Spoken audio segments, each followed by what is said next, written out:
গৃহমন্ত্ৰী ডাঙৰীয়াই কৈ গৈছে কি আমি এনডিএত আহাটো খুব ভাল এটা হৈছে আমিও আলোচনা কৰি আছো অঞ্চলৰ উন্নয়নৰ কাৰণে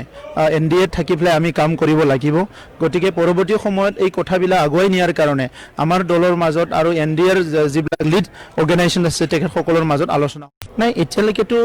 বিপিএফে নিজকে ঘোষণা কৰা নাই আউট বুলি কাৰণ বিপিএফে এটা ডাঙৰ আমব্ৰেলাৰ তলত থাকি খুব ভাল পাইছে আৰু তাত থাকি পেলাই যি ইচ্ছা তাকে কৰিবলৈ পাৰিছে সেইকাৰণে তেখেতসকলে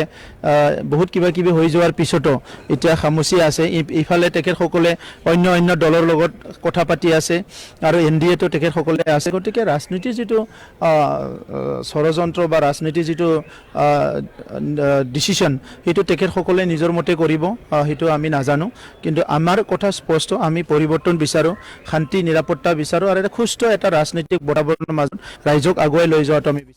এটা পৰিৱৰ্তন আহিব লাগে আৰু ইয়াৰ পৰা যিবিলাক এমএলএ হৈ আছিলে তিনিবাৰ চাৰিবাৰ পাঁচবাৰ কৈ এমএলএ হ'ল বিধানসভাত না কিবা এটা শব্দ বাক্য কয় না বিৰাট ভাল মন্ত্ৰীৰ বাপ লৈ পেলাই না কিবা এটা কাম কৰে অতি দুৰ্ভাগ্যজনক কথা গতিকে সেই সকলক বিদায় দিয়াৰ সময় আহিছে আৰু দূৰদৰ্শী আৰু যিসকলে এটা ৱৰ্ক কালচাৰ আছে কৰ্মদক্ষতা আছে সেই সকলক আনি পেলাই বিধায়ক কৰিব লাগিব তেতিয়াহে ৰাজ্যখনৰ ভাল হ'ব আমাৰ অঞ্চলত